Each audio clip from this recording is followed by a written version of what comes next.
وای چې څوک د شپې اوده شي او بیا یې سترګې کولاو شي نو چې دا کلمات دې وویله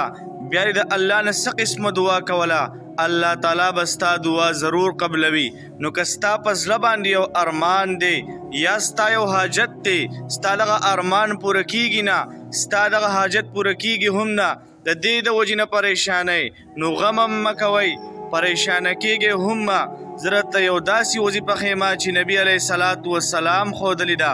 نبي علیه الصلاة والسلام فرمایي چې څوک د شپې اوده شي او بیا یې سترګې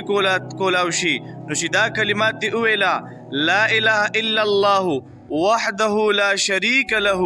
له الملك وله الحمد وهو على كل شيء قدير الحمد لله وسبحان الله ولا إله إلا الله والله أكبر ولا حول ولا قوة إلا بالله. د دین وروسته چې څه قسمه دعا ته الله تعالی نه غواړئ الله تعالی به ستا دعا ضرور قبلوي. او یو بله خوشخبري درته بیانومه نبي علیه الصلاة والسلام فرمایي چې څوک زما حدیث واوري چې څنګه واوري نو مخکې شیر کې خوري کې نورو مسلمانانو ته ورسوي